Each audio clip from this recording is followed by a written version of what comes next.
이번 한미 정상회담에서 핵 추진 잠수함 도입 문제가 테이블에 올랐습니다. 트럼프 미국 대통령은 한국의 핵 추진 잠수함 건조를 승인했는데 조건이 붙었죠. 미국의 필리조선소에서 만들라는 겁니다. 일단 핵 추진 잠수함 건조의 문은 열렸습니다만 해결해야 될 과제는 한두 개가 아니라는 얘기입니다. 자, 이 핵 추진 잠수함 도대체 뭔가? 그리고 필요한가? 진짜로 저 필리조선소에서 만들면 되는 건가? 등등등등 궁금한 게 많아서 모셨습니다. 지난달에 필리조선소를 직접 다녀오셨대요. 국방위 소속이시고 군사 전문 기자 출신이기도 하죠. 국민의힘의 유용원 의원 모셨습니다. 유 의원님 어서 오세요. 네, 안녕하세요. 일단 핵 추진 잠수함이라는 게 뭔가부터 좀 알고 우리가 시작을 해야 될 것 같아요. 예, 이제 잠수함은 재래식 추진 잠수함과 핵 추진이 있는데 예. 재래식은 이제 디젤 전지 방식으로 움직이고요. 근데 이게 디젤 전지 방식은 배터리를 이제 충전을 해야 됩니다. 예. 그러면 하루에 재래 구형은 이제 하루에 한 번 정도 스노클링이라고 그래서 수면 가까이 떠야 되고요. 우리 도산 안창국 같은 신형은 이제 3주 정도 물 위로 안 뜨고 잠항할 수 있는 능력이 3주? 있는데 그러니까 재래식 잠수함은 길어야 3주 정도 물속에 있을 수 있는데 핵 추진 잠수함은 그야말로 원자로로 움직이기 때문에 네. 이론상으로는 무제한. 그런데 이 좁은 공간에 사람이 들어가 있는 거잖아요. 예. 그러니까 이 인간적인 한계 이런 것 때문에 보통 한 3개월에서 6개월 정도 최대 작전할 수 있는 그게 이제 차이점이죠. 아니 그러면은 네. 그러니까 그 잠수함 안에 있는 인간들이 답답해서 물 한번 저 무트로 한번 좀 얼굴 내밀어야겠어 하지 않는 한은 네. 영원히 물속에 있을 수도 있는 거예요. 이론상은 그런데 현실적으로 사람이 못 견딥니다. 여러 가지 질병도 생기고 그러기 때문에. 그 수면 위로 잠깐씩. 그래서 미국의 이제 핵추진 잠수함들도 보통은 3, 4개월 정도씩 이제 작전한 다음에 항구로 복귀하고 하더라고요. 그렇군요. 그럼 지금 핵 추진 잠수함을 보유한 나라는 어디예요? 지금 이제 핵 보유국들이 이제 뭐 당연히 갖고 있고요. 네. 미국, 영국, 프랑스, 중국, 그다음에 러시아, 네. 그다음에 인도도 이제 갖고 있고요. 이제 북한이 또 핵추진 잠수함을 건조 중입니다. 이 지난 3월에 김정은이 이제 핵추진 잠수함 건조 현장을 시찰하는 모습을 공개했는데 그때 전체가 아니고 아랫부분만 이렇게 약간 맛배기식으로 이제 보여줬어요. 그래서 이제 그게 북한이 지금 건조를 추진하고 있는 게 우리가 핵추진 잠수함을 꼭 가져야겠다는 가장 큰 이유 중에 하나고요. 예. 그다음에 이제 호주하고 브라질도 지금 핵추진 잠수함 보유를 추진 중입니다. 핵 추진 잠수함과 예. 핵무기를 실은 핵 잠수함은 다른 거잖아요. 다릅니다. 그래서 원래는 이제 원자력 추진 잠수함이 맞는 표현이에요. 예. 이게 줄여서 원잠이라고 표현하는데 저도 뭐 기자 출신이지만 언론에서는 이제 핵잠수함 이렇게 표현을 많이 하죠. 더 정확히 표현하자면 원자력 추진 잠수함, 원잠이 낫다. 거기에 이제 핵탄도 미사일을 탑재한 경우도 있고 그런지 네. 보통 전략 핵잠수함이라고 표현하는데 네. 아니면 이제 우리는 이제 핵무기 가질 수 없으니까 거기에 이제 재래식 탄두를 그렇죠. 단 미사일을 탑재하게 되는데 그게 다릅니다. 우리는 이제 좀 일반적인 표현을 그냥 핵잠이라고 할게요. 네. 정확히는 원자력 추진 잠수함입니다. 네. 유 의원님은 네. 우리나라에게 핵잠이 필요하다고 보십니까? 네. 지금 뭐 여러 가지 이유가 있는데 네. 재래식 잠수함 도산 안창호급이 신형인데 이거 굉장히 우수합니다만 네. 북한이 핵잠수함을 건조하면 핵잠수함의 장점 중에 하나는 빠른 속력 뭐 시속 한 4, 50km 이상의 빠른 속력으로 장시간 항해를 할 수 있어요. 속도도 빨라요. 근데 재래식 잠수함은 빠른 속력을 내면 금방 배터리 방전이 됩니다. 방전. 네, 그래서 쉽게 하면 치타 비슷하다고 보시면 돼요. 치타요? 치타가 이 100m 달리기는 넘버원이잖아요, 동물 중에. 그런데 지구력은 떨어집니다. 금방 지쳐요. 마라톤은 못하죠. 그러니까.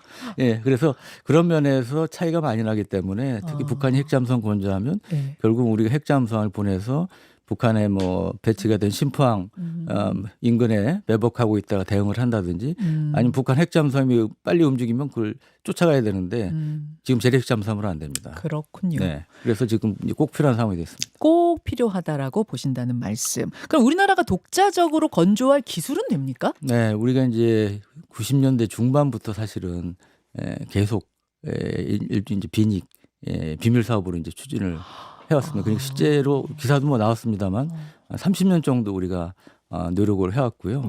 여기에는 이제 기본적인 연구부터 안규백 장관도 이제 공개적으로 얘기하셨으니까 저도 얘기할 수 있겠네요. 죄송합니다. 소형 원자로 잠수함을 움직이려면 원자로를 좀 줄여서 배에 집어넣어야 되지 않습니까? 연료로. 예. 예, 그러니까 핵연료를 태우는 그렇죠. 원자로를 그렇죠. 집어넣어야 되는데 잠수함에 집어넣어야 되는데 이게 이제 새로 연구를 해야 됩니다. 작게 만들어야 되고 그다음에 안전성 검증도 해야 되고 그래서 지상에서 먼저 시험한 다음에 배에 실어서 시험을 해야 되는데 그것도 좀 이제 진전이 됐는데 결국은 이제 그게 뭡니까 다 돈이 꽤 많이 들었다는 얘기죠. 그걸 30년간 우리가 동안 연구를 했어요. 중간에 비밀리에. 뭐 잠깐 끊긴 적은 있는데 예. 지속적으로 이제 해왔다고 보시면 될 것 같습니다. 와, 그러면은 지금 사실은 만들자면 충분히 우리가 독자적으로 만들 기술은 된단 말씀이시군요. 네, 그러니까 3대 요소가 있는데요. 네. 우선 잠수함 이 선체를 만들어야 될 거 아닙니까? 예. 그리고 이 잠수함 움직이는 소형 원자로. 예. 그다음에 마지막이 핵연료죠. 연료. 예. 원자로에 넣을 연료. 농축우라늄. 네. 예. 근데 우리는 농축우라늄 빼고는 이제 거의 두 가지 부분은 상당 부분 진척이 돼 있다. 그렇군요. 그리고 그렇군요. 뒤에 뭐 또 필리조선소 관련해서도 말씀드리겠지만 우리 조선소가 이제 하나오션 옛날 대우조선이 잠수함을 주로 해왔는데 네. 하나오션에 핵잠수함을 만들 정도의 큰 시설도 어느 정도 이제 갖추고 있는 것으로 알려지고 있습니다. 그렇군요. 다만 여러분 한미 원자력 협정 때문에 네. 우리가 그 핵 연료를 마음대로 군사용으로는 쓸 수 없는 겁니다. 어떤 분들은 그러세요. 아니 우리 원자력 발전소에서 나오는 우라늄을 왜 우리 마음대로 못 써요? 핵무기 만들겠다는 것도 아니고 잠수함에다 연료로 쓰겠다는데 왜 그걸 우리가 미국 허락을 다 일일이 받아야 돼? 이런 분도 계시는데 네. 바로 그 1956년에 맺은 네. 한미 원자력 협정에 걸리는 거죠. 네. 원자력 협정 13조에 예. 보면 이 전홍축 우라늄이 허용이 되지만 이거는 군사용을 쓸 수 없다. 이렇게 돼 있습니다. 그래서 그때 왜 56년에 근데 이런 협정을 맺게 된 거예요? 그때 우리가 예. 이승만 대통령께서 예. 이 원자력에 일찌감치 관심을 가지셨어요. 그래서 우리가 이제 원자력 연구소도 만들고 소형 원자로도 이제 트리거마크라고 이제 원자로도 이제 도입을 하게 되고 그러다 보니까 이제 미국하고 그런 안전 협정을 맺게 된 그 거죠. 이야기는 우리나라가 발전하려면 전기가 필요하고 네. 원전을 만들어야 하는데 56년도 우리 기술로는 이걸 할 수 없으니 도저히 안 되죠. 예. 미국이 도와주고 네. 대신 핵 연료도 미국으로부터 공급받겠소. 운용도 당신들이 하시오. 핵 사후 처리도 당신들이 하시오. 네. 권한을 주겠소. 네. 대신 좀 만들어 주오. 이렇게 된 거예요. 예. 그때는 이제 원자력 발전 상업용보다는 이제 연구용 예. 쪽이었죠. 그다음에 이제 상업용 원전은 이제 1970년대 들어서 예. 본격적으로 건설이 되기 시작했고. 아니 근데 56년에야 우리가 네. 진짜 뭐 다룰 수 있는 기술도 안 되고 하니까 네. 그렇게 원자력 주권을 넘겼다지만 네. 그 후로 지금 우리가 눈부시게 발전하지 않았습니까? 네. 수십 년이 지났는데 개정이 제대로 안 된 거예요? 네, 그동안 이제 2015년에 이제 개정을 했는데 네. 그때 이제 전보다 좀 진전은 됐으나 아직 이제 일본하고 비교해서 우리가 이제 족쇄를 좀 많이 차고 있는 편이고요. 지금 그래서 뭐뭐 돼요, 그러면? 이재명 네. 정부에서도 이제 농축 재처리 관련 네. 기술은 확보해야 되겠다 해서 이제 원자력 협정 개정 등을 지금 추진 중입니다. 미국하고 협상을 했고 총론적인 측면에서는 이제 미국 측의 동의를 받았다 이런 말씀을 이제 유성락 실장이나 조현 외교부 장관께서도 하셨어요. 자, 그 이야기 하기 전에 네. 2015년에 한번 개정될 때는 네. 교육 연구용으로는 쓰는 것까지는 허락을 받은 거예요, 미국으로부터? 네, 그러니까 그때도 네. 저농축 우라늄도 일단은 이제 할 수는 있는데 20% 미만은 가능합니다. 근데 문제는 핵잠수함이라는 게 핵무기는 싫지 않아도 군사용 아닙니까? 예. 그러니까 평화적인 용도라는 그 규정 때문에 쓸 수가 없는 거죠. 핵잠도 역시 핵무기는 아니지만 네. 군사용인 건 맞으니까 그렇죠. 예. 한미 원자력 협정에 군사용으로는 안 된다는 그 부분에 걸린다. 네, 네. 자, 이런 역사적인 배경이 있습니다, 여러분. 그러다가 이번 한미 정상회담에서 이재명 대통령이 핵 추진 잠수함 얘기를 공개적으로 공개적으로 꺼낸 건데 이렇게 말했습니다. 우리도 핵잠이 필요하다. 핵잠 건조하겠다. 그러니까 핵연료를 공급받을 수 있도록 미국이 결단해달라. 네. 이렇게 공개 요구. 예상하셨어요? 네, 저 깜짝 놀랐습니다. 깜짝 놀라셨죠? 네, 네. 그렇죠. 이 제안은 어떻게 보셨습니까? 네. 저는 제가 이제 지난주 국방부 국감에서 밝혔지만 이번에 이 대통령께서 요청하고 트럼프 대통령이 뭐 필리 조선소라는 단서를 다뤘지만 승인한 것은 큰 의미가 있다. 그래서 저도 이제 환영한다. 잘하셨다 이렇게 잘하셨다. 그런 입장을 밝혔었고 그 말씀 다시 한번 드립니다. 다만 필리조선소에서 건조하는 문제는 우리가 심각하게 좀 따져볼 부분이 있습니다. 아까도 뭐 여러 과제라고 말씀하셨는데 앵커께서도 그 필리조선소 제가 이제 가봤잖아요. 근데 거기는 잠수함 건조 시설이 없습니다. 그러니까 필라델피아에 있어서 필리조선소인 거예요? 그러니까 그 부분은 그거 연관되는지는 모르겠으나 여간 옛날에 1947년에 경항모를 건조했는데 벨리푸즈라고 이게 6.25 전쟁 때 처음으로 참전한 미국 항모예요. 그래서 우리하고도 좀 인연이 있는 건데 근데 이제 잠수함을 건조하려면 이 도크에서 건조를 하는 게 아닙니다. 이렇게 수천 톤의 무게를 견딜 수 있는 강력한 강화 콘크리트 기반 위에 큰 이제 지붕이 있는 건물 안에서 이제 건조를 하는데 그런 것도 없고요. 또 하나 중요한 게 이 원자로에 이제 핵연료를 주입해야 되지 않습니까? 그러면 그게 결국 방사능 물질이잖아요. 그러니까 거기에 대한 환경 영향 평가를 해야 됩니다. 그리고 그러면 주민 동의. 우리나라고 있지만 미국 주민들도 그 주변에 오는 것을 반길 가능성은 높지 않겠죠. 그래서 그 동의도 받아야 되고 그래서 어떤 분은 뭐 1년이면 가능하다고 그러지만 실제로 그런 부분 그 핵연료까지 그 안에서 넣는다는 상황을 상정한다면 최소 5년 이상 뭐 한 10년 정도 시간이 걸릴 수도 있습니다. 준비하는 데만. 자, 필리조선소라는 전제 조건을 달았는데 과연 필리조선소가 진짜로 핵잠을 만들 여건이 되는가? 이거 의문이다. 그거 충족하려면 10년은 걸릴 거다 그 말씀이시고. 두 번째 이슈. 그 미국 법에는 핵잠을 건조하는 업체는 방산업체여야만 한다는 규정이 있다면서요. 근데 지금 필리조선소의 지분은 하나오션하고 하나시스템이 보유하고 있습니다. 하나오션과 하나시스템 방산업체가 아니잖아요. 맞습니다. 그러면은 지금부터 미국한테 이 방산업체를 지정해달라고 해야 되는 건지 어떻게 되는 거예요? 그러니까 그 한람 방산업체 지정을 받아야 되고요. 그러면 말씀하신 방산업체 지정되면 미 의회와 정부의 통제를 이제 받아야 됩니다. 그리고 그럼 받으면 문제가 있어요? 제한이 많죠. 제약이 많겠죠. 그리고 우리가 희망하는 것은 우리가 아까도 말씀드렸지만 많은 기간, 많은 돈을 들여서 그다음에 들여서 기술과 시설을 확보한 상태니까 우리가 만든 기술과 거기 뭐 부품이든 뭐든 많이 넣어야 되지 않겠습니까? 만약에 미국에서 만들다 하더라도 그러면 미국으로 운반해 가야 되잖아요.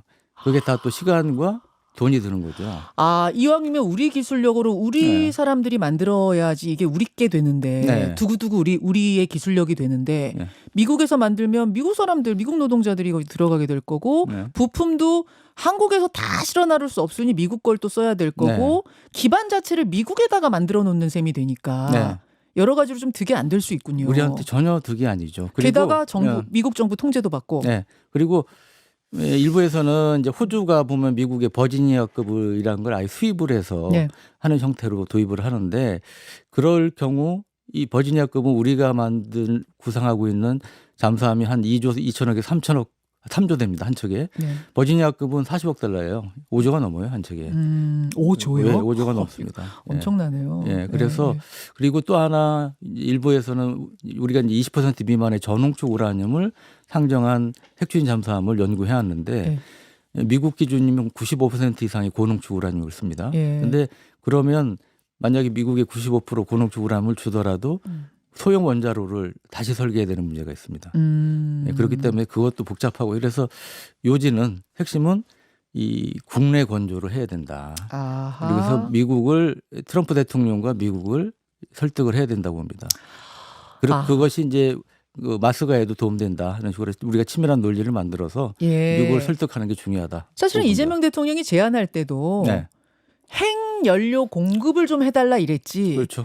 배를 만들어 주시오 이건 아니었거든요. 만들어 달라거나 배 만드는 것을 도와달라는 얘기는 안 하셨어요. 그래서 유성락 실장께서도 그걸 다시 강조했습니다.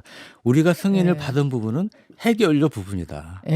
잠수함 건조 관련된 건 아니란 얘기죠. 그렇죠. 어제 그 얘기를 했어요. 유성락 실장이. 그럼 핵연료 공급에 대해서는 트럼프가 오케이 한 건 맞아요. 왜냐하면 트럼프 대통령의 발언을 잘 보면 필리조선소에서 건조를 승인한다 이랬지. 핵연료 공급하겠다는 얘기는 안 했어요. 이걸 좀 안 했습니다. 약간 지금 질문한 사람의 질문과 답변한 사람의 답변이 약간 어긋나는 느낌이 들어요. 맞습니다. 그래서 이 지금 틈새 굉장히 애매합니다. 이거를 그러니까 쉽게 해서 미국 거를 아예 예. 주겠다는 건지 예. 아니면 한국 뭐 해결료만 주겠다는 건지 한국에서 우리는 건조하는 지금 거는 해결료만 오케이하고 달라고 했는데 그렇죠. 배는 우리가 만들고 예. 배와 원자로는 우리가 만들 테니까 예. 연료만 달라는 게 이제 우리 입장인데 그러니까 또 트럼프 대통령은 해결료 얘기는 안 하고 얘기를 하셔서 건조 얘기만 하고 앞으로 이제 실무 협상에서 그것도 굉장히 따져봐야 될 부분이고 사실은 한미 간에 좀 이견이 생길 수도 있는 부분으로 우려가 됩니다. 알겠습니다. 우리나라에서 만들어야 된다. 네. 그거 잘 설득해서 네. 우리나라에서 만들고 해결료 공급만 받을 수 있게 해야 된다는 그 부분은 말씀. 저는 어떻게든 미국을 설득해서 관철을 해야 된다고 봅니다. 알겠습니다. 그나저나 예. 유영원 의원님이 나오셨으니까 제가 이 질문 하나 좀 드릴게요. 네. 2003년에 네. 노무현 대통령이 승인한 한국형 핵잠수함 건조 사업, 네. 이게 일명 362 사업인가요? 네. 예, 그게 있었어요. 네.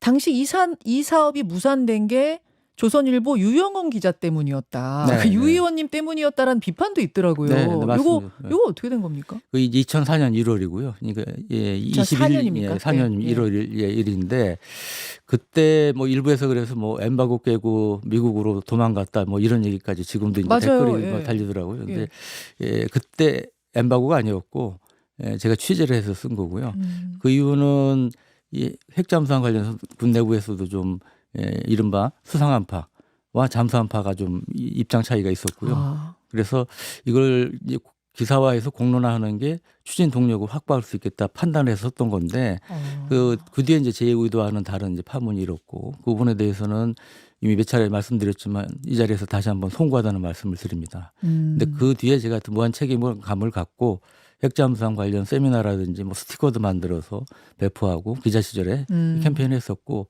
국회에 들어와서도 핵추진 잠수하면 핵 잠재력 확보를 위한 무공화 포럼이라는 걸 만들어 노력을 해왔고요. 그래서 앞으로도 이제 어렵게 지금 이제 핵잠수함 관련해서 물꼬가 트인 거 아닙니까? 예. 그래서 성공을 위해서 최선을 다하려고 합니다. 그 당시도 지금도 네. 핵잠은 필요하다라는 개인적인 네. 확실한 신념을 그때도 갖고 계신다는 그랬고요. 말씀이에요. 예, 지금도 그렇습니다. 알겠습니다. 일각에서는 이게 꼭 필요하냐는 신중론도 있어요. 지금도 네, 뭐 네. 국내, 그러니까 네. 국군 안에서도 이게 엇갈린다고 말씀하셨는데 군인들 네. 안에서도 이게 괜히 저기 장기간 작전하는데 뭐 적합하지도 않은데 괜히 이 동북아 지역에 좀 불안함 뭐 네. 이런 것만 좀 리스크만 높이는 건 아니야? 이런 네. 의견 어떻게 보세요? 우선 동북아 네. 쪽 불안감 유발한다는 것은 북한이 건조 중이고요. 일본도 새 정부 들어서 처음으로 핵추진 잠수함 확보 의지를 밝히고 있습니다. 그렇더라고요. 예, 그래서 전문가 그룹에서 차세대 동력 잠수함이 필요하다, 핵잠수함 필요하다는 얘기를 공개적으로 했고, 그래서 일본도 이제 보유하게 될 가능성이 높아지고 있습니다. 그러면 이 동북아에서 우리나라 빼고 다 핵잠수함 보유국이 되는 거죠. 그래서 이제 그런 상황에 여러 가지 정치적으로도 이제 부담이 될 수 있는 부분이 있고 또 한 가지 이제 요즘 무인 무기 측에 이제 무인 잠수정 뭐 이런 게 사실은 가성비 있는 무기고 그거를 더 많은 수를 갖는 게 효율적이다. 이런 부분은 맞는 말씀입니다. 상당히 일리가 있는 말씀인데 저는 핵잠수함과 그거를 적절히 이제 조화시키는 예. 쪽으로 전력 전쟁을 할 필요가 있다고 봅니다. 중국이 굉장히 불편해하다가 네. 어제 위성락 실장 얘기 들으니까 설득이 됐다는 건데 네. 뭐 중국은 괜찮겠습니까? 근데 모르겠습니다. 실제로 설득이 됐는지는 두고 봐야 될 것 같고요. 근데 이제 그 말씀하신 거는 북한 핵잠수함 위협을 부각시키니까 네. 중국도 수권한 것 같더라 이런 말씀인데 저는 뭐 그렇게 말씀하신 건 잘했다고 봅니다. 알겠습니다. 네. 여기까지 말씀을 듣도록 하죠. 국민의힘 유영원 의원 고맙습니다. 네, 감사합니다.